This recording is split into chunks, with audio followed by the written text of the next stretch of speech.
l'une des entrées du Grand Bazar où l'on entre par un portique détecteur de métal. L'exotisme n'est plus ce qu'il était. Le Grand Bazar porte bien son nom. 65 rues intérieures, 21 portes d'accès, 3600 boutiques. Autant dire qu'on peut s'y perdre. Un point de repère. Globalement, chaque type d'artisanat se regroupe par quartier. Dis-moi ce que tu achètes et je te dirai où tu es.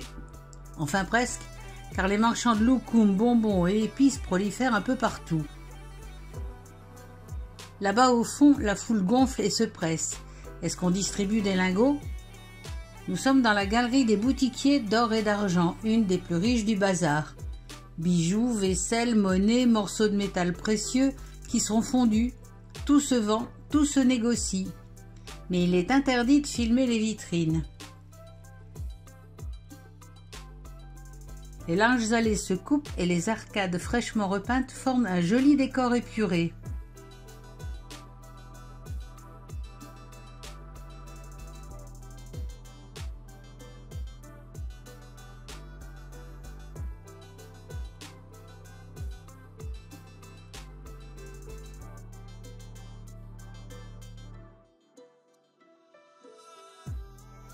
Par là, le quartier des cuirs et des peaux.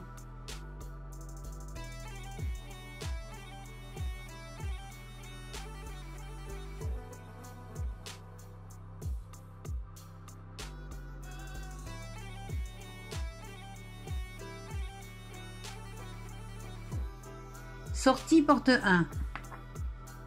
On vient de traverser la totalité du bazar en ligne droite. Mais ce n'est qu'une infime distance, car si la superficie totale du bazar est de 245 000 m², la partie couverte n'est que de 45 000 m². 20 000 personnes travaillent au Grand Bazar. Ils parlent tous plusieurs langues, français, anglais, allemand, italien, russe. Le Grand Bazar d'Istanbul date de 1455. Il a été construit par le sultan Mehmed II, juste après la conquête de Constantinople en 1453, et il a été considérablement élargi au XVIe siècle sous Soliman le Magnifique. Un joli kiosque à bijoux à l'intersection de 4 rues.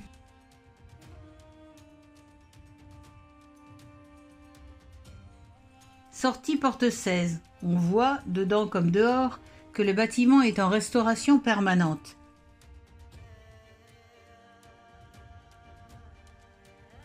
Dans cette rue, dédiée aux vêtements et aux textiles en général, les colonnades un peu usées donnent une ambiance plus typique. Le Grand Bazar a été restauré et partiellement reconstruit à la suite d'un tremblement de terre en 1894. Il fut ravagé plusieurs fois par des incendies, dont le dernier est survenu en 1954, détruisant la moitié des bâtiments.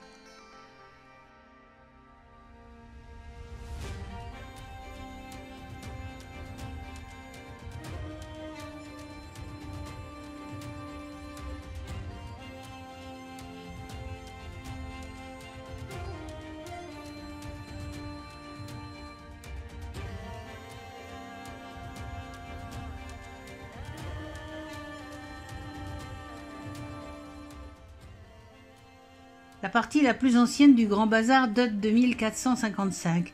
Elle a été construite en bois sur ordre de Mehmed II à l'emplacement d'un ancien marché. Au centre se trouve une grande salle voûtée, le Bedesten, sorte de marché aux puces où s'entassent d'innombrables vieilleries. Armes anciennes, bijoux, parures, vaisselle, argenterie, pièces de monnaie, etc. On y trouve de tout, on négocie tout, mais rien n'est garanti, et certainement pas l'authenticité des objets. Et rien n'est repris d'ailleurs.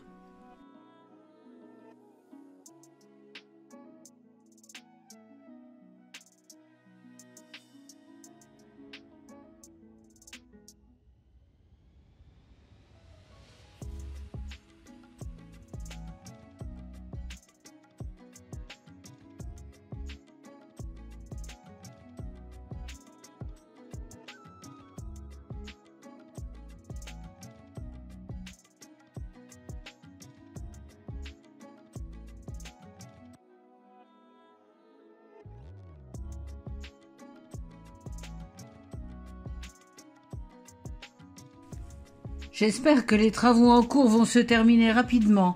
Tous ces fils qui pendent semblent bien provisoires. Mais ni le marchand qui se trouve dessous, ni les visiteurs d'ailleurs, n'ont l'air de s'inquiéter particulièrement.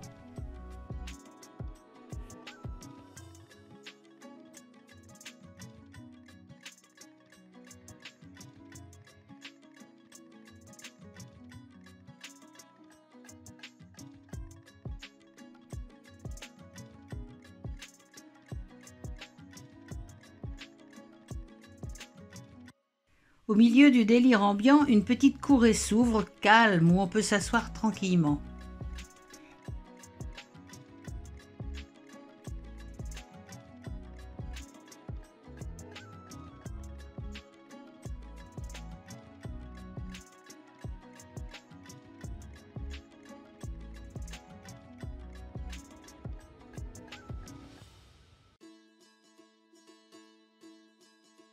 Ici, les parties couvertes et ouvertes du bazar s'interpénètrent. Les marchandises vendues sont plus traditionnelles, tissus et vêtements d'inspiration locale, objets d'artisanat destinés aux acheteurs locaux.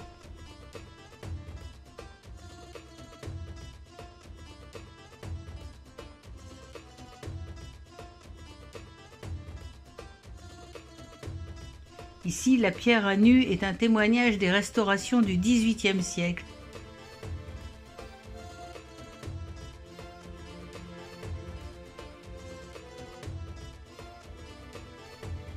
Encore une galerie étroite qui s'égare vers l'extérieur. Moins de touristes ici, peut-être plus d'authenticité.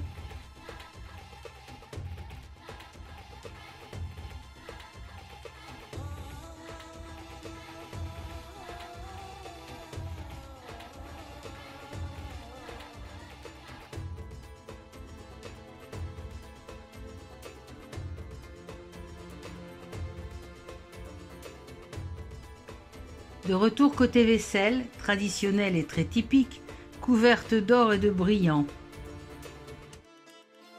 Bonjour, vous allez bien? How are you? Fine? Vous parlez bien français? J'ai compris bien. Vous avez appris où? Ici? Avec les touristes? Il y a beaucoup de Français à Istanbul. Moi j'entends là. Oui, très bien. C'est bien. C'est bien, oui, oui. Vous vendez des montres? Les vrais Rolex? Non, ça pas. Ça c'est copie très spéciale. Copie de bonne qualité? Oui. Le fait à la main. Waouh! Je regardais les. C'est la toute classique. C'est quoi ces petits brillants là? C'est fait quoi? Zirconium. C'est quoi? Du zirconium. Ok, c'est du diamant synthétique. Oui, c'est du diamant synthétique. Ok. Acier. Ok. Non, ça j'aime bien. Ils font des fois ils font des sacs aussi ou même des chaussures où ils font ce revêtement là. Ça fait un peu flashy. Bon, on l'a compris, les copies de bonne qualité sont des faux. Fausses Rolex, faux parfums. On les achète donc à ses risques et périls, les douanes étant ce qu'elles sont. Mais dommage, le marchand est bien sympathique.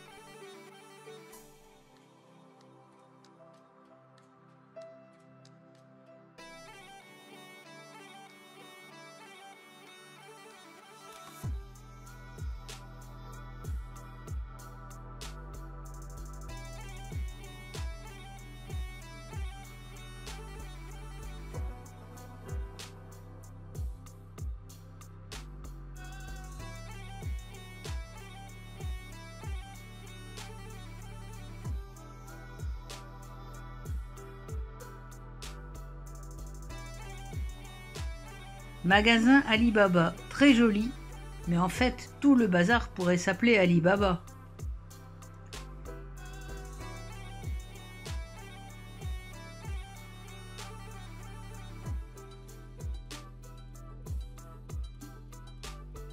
Et là encore, malgré les restaurations, le besoin de travaux se fait sentir.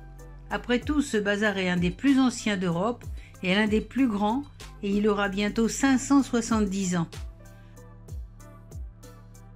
Dans une région soumise régulièrement aux tremblements de terre, même légers, mais qui fissure insidieusement les bâtiments.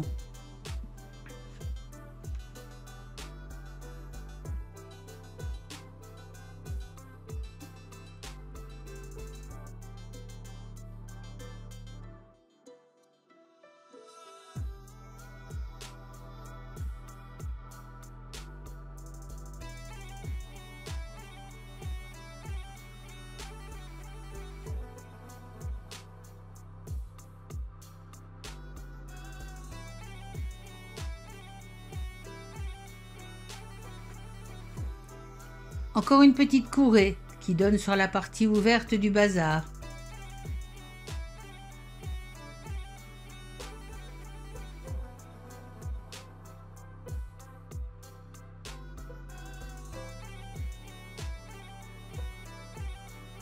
Porte 11 ou porte 2, difficile à dire, mais là on sort devant les gardiens de sécurité privés. Malgré la profusion de marchandises, le bazar est parfaitement organisé et les stands bien ordonnés. C'est une vraie galerie commerciale de taille inhabituelle.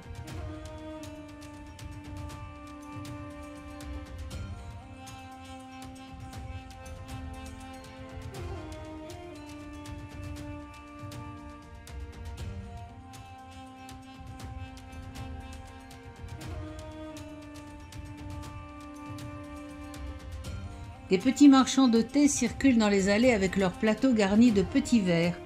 Du thé noir, très sucré, très chaud, pour quelques sous, et qu'on peut boire toute la journée.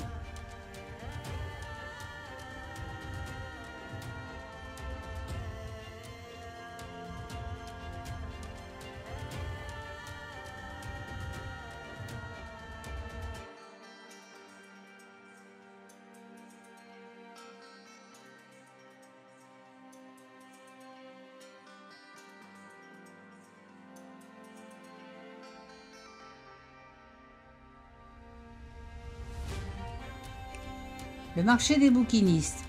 C'est le moment d'acheter la version intégrale et exhaustive des 1001 nuits.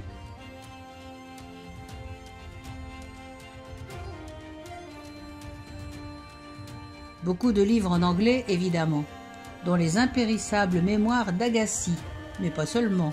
Et il y a pas mal de clients et des jeunes.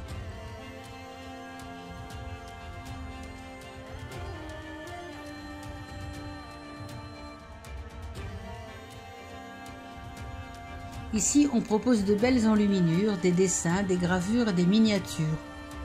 Là encore, pas de garantie, mais il faut reconnaître que c'est du beau travail.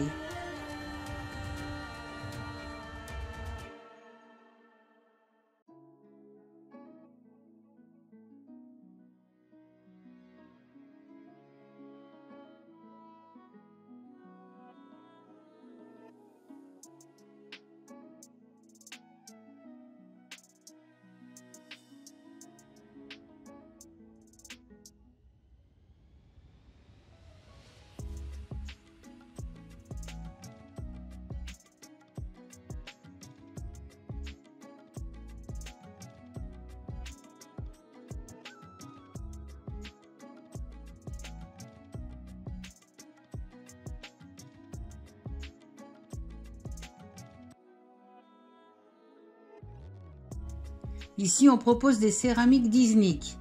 Là, inutile de chercher l'authentique. Elles sont toutes dans des musées ou de prestigieuses collections, ou au palais de Topkapi si vous voulez vraiment en voir de vrai.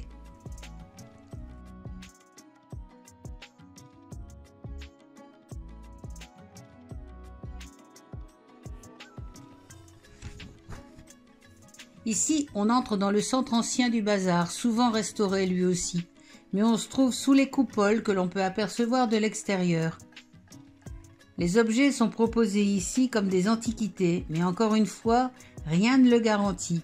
Et la loi turque ne permet pas l'exportation d'objets vieux de plus de 100 ans, comme dans beaucoup d'autres pays d'ailleurs. Alors on peut rêver ou se faire plaisir, mais ce marché est essentiellement un bazar à touristes.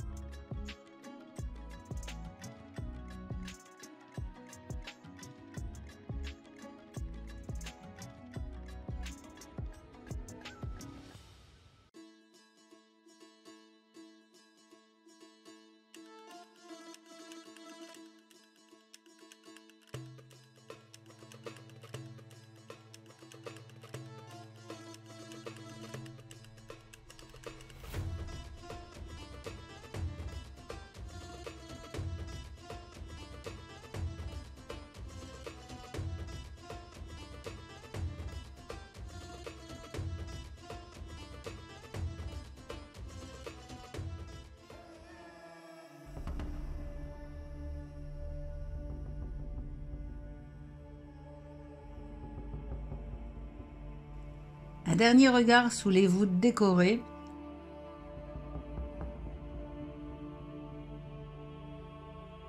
Sur les stands de marchandises qui se ferment un à un.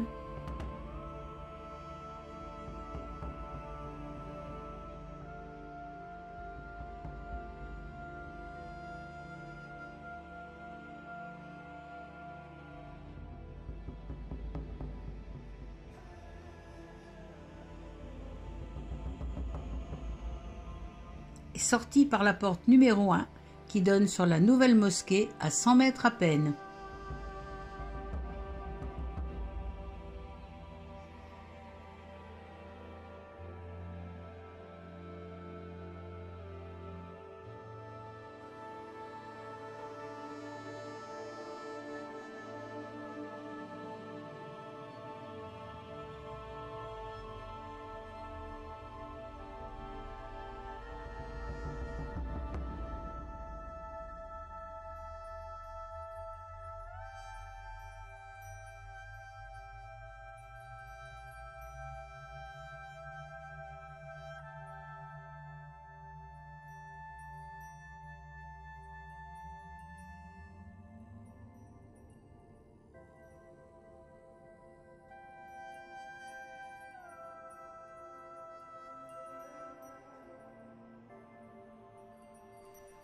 Dernier regard sur les portes du grand bazar qui se ferment.